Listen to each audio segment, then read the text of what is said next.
Welcome to Girl Choose Yourself, where we're trading self-doubt for self-trust and settling for soaring. I'm Eimear, your host, and together we're building the confidence to create lives so deliciously bold that they scare us a little, but in the best possible way. Because life's too precious to stay cozy in our comfort zones. It's time to choose ourselves for lives that are fabulous and soulfully fulfilling. So let's go. I want to tell you something, a story that I don't think I've ever told anyone before. I was 11 years old, I think, in elementary school in Ireland. And there was this girl in my class, a friend actually, a good friend, and we were fiercely competitive about our math scores. Actually, we weren't. It was probably just me.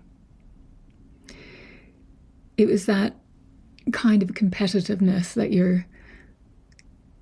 you've been taught or you've learned without it ever being said out loud necessarily.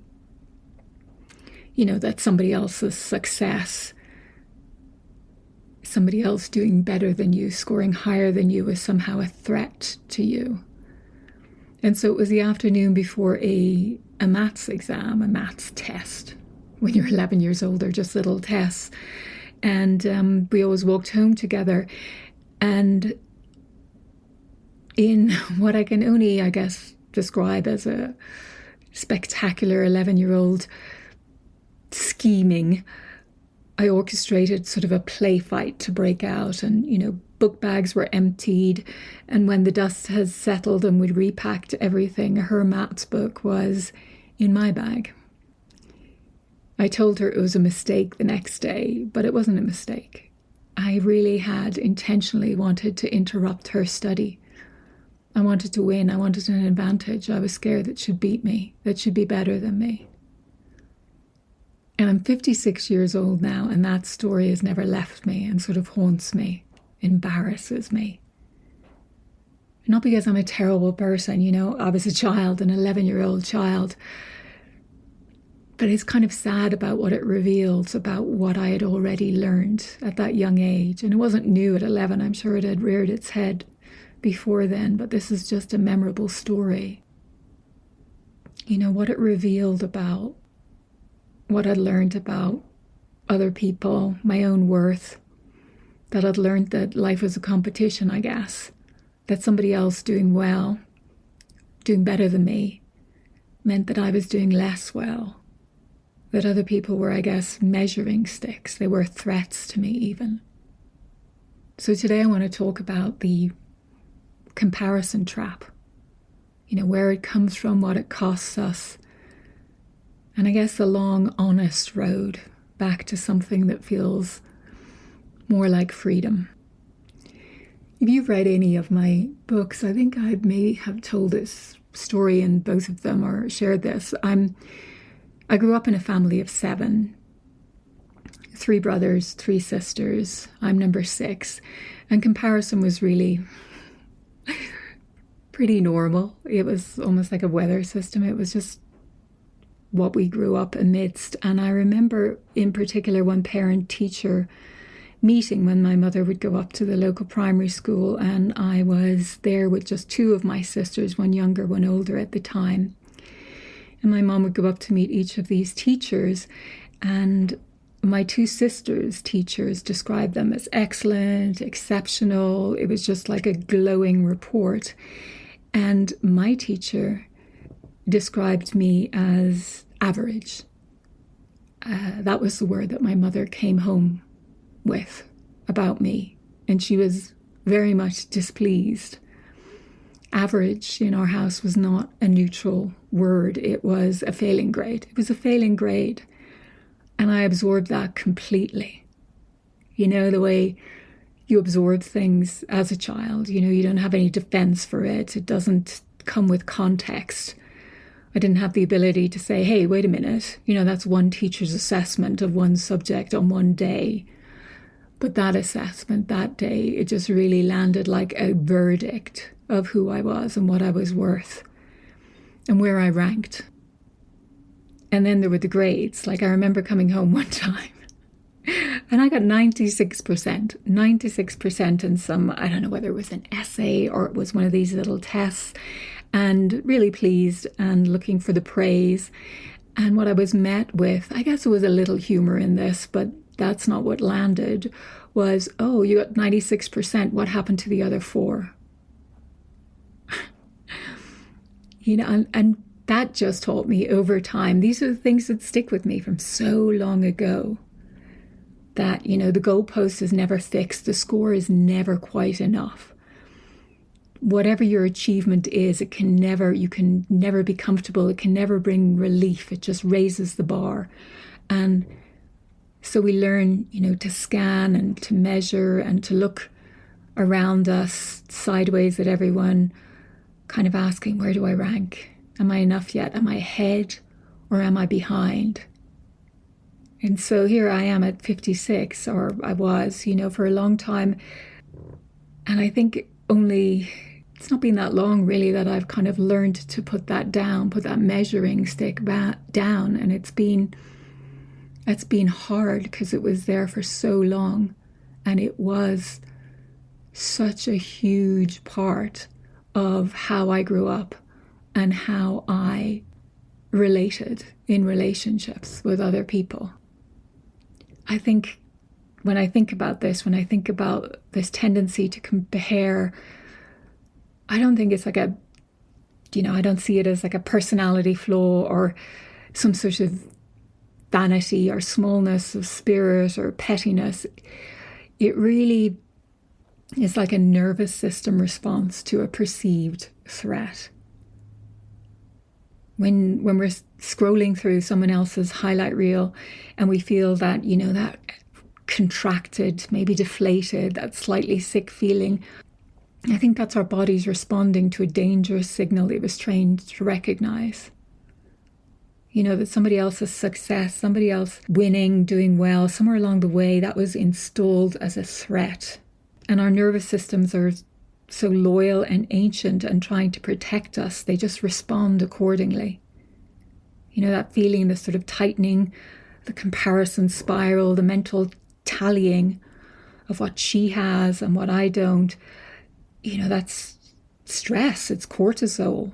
That's our body in a low-grade sort of fight response that it cannot easily distinguish from an actual danger. And what it costs is significant. We can't feel confident, we can't feel whole when we're in this comparison spiral. I think to be confident, we need a felt sense of our own worth, a real deep felt sense of worth. And that cannot be contingent on where we rank. But comparison just makes our worth entirely contingent. It's always relative, which means it's always looking at risk. It's always dependent on what someone else, anyone else is doing. And it is an absolutely exhausting way to live. And it's a total confidence killer. Because the measuring itself is a fucking problem. The measuring never ends. There's always somebody ahead. There's always somebody doing better, more, faster. The goalpost is always moving. So when we think about this era of social media didn't create this. I was stealing a maths book in 1980. Instagram had nothing to do with it. Social media just gave the comparison trap a fucking 24-hour feed, like a highlight reel, curated for maximum impact and an algorithm designed to keep us scrolling. It took something that was already installed and just handed it a megaphone. I think what I lost to comparison for many years was connection. It was other people. When you're conditioned to see everyone around you as a measuring stick, you cannot really be with them. Not honestly, not genuinely connected to them.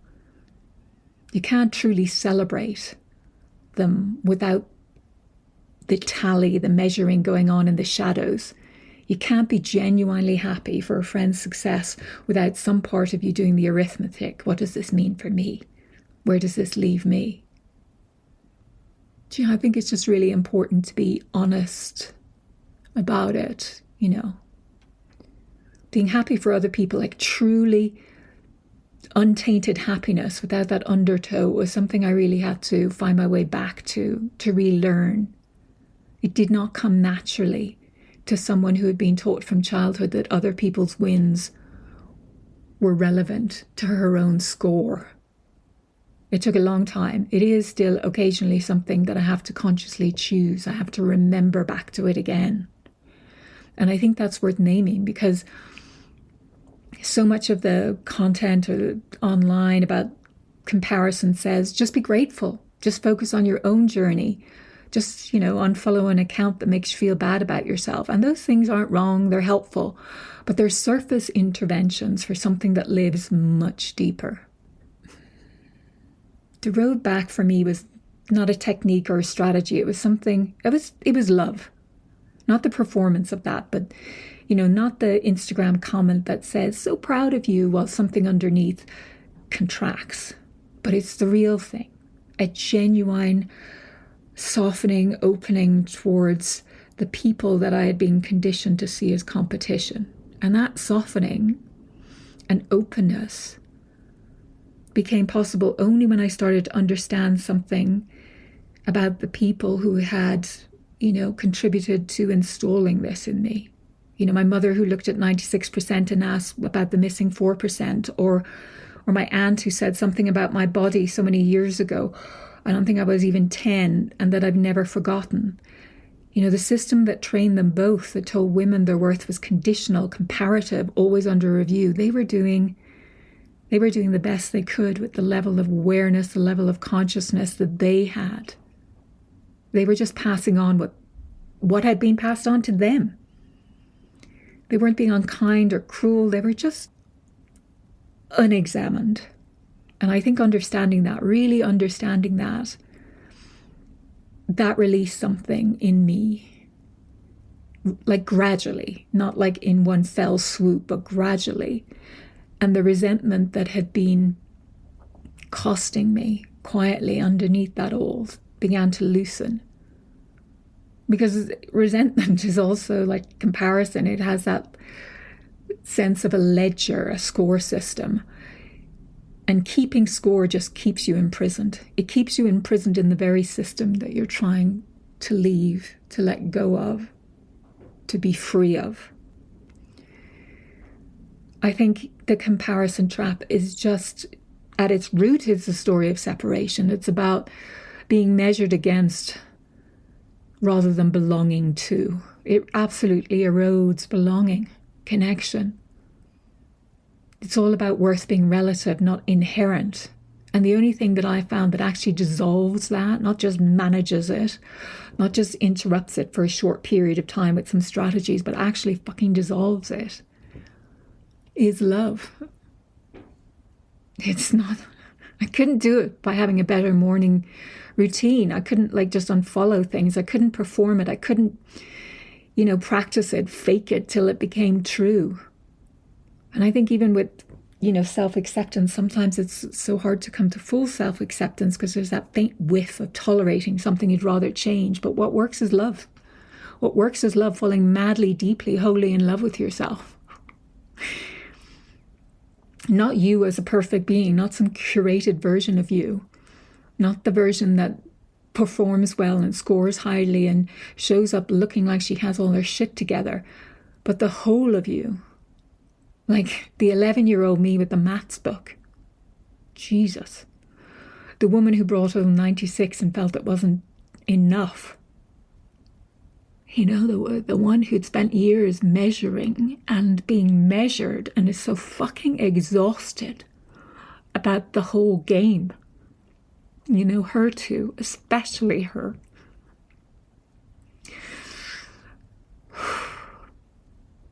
Because when you love yourself, the way you need to be loved, the way you would love someone you cherish completely, you totally stop seeing other people as competition. You stop needing to rank. You begin to really understand, in your body,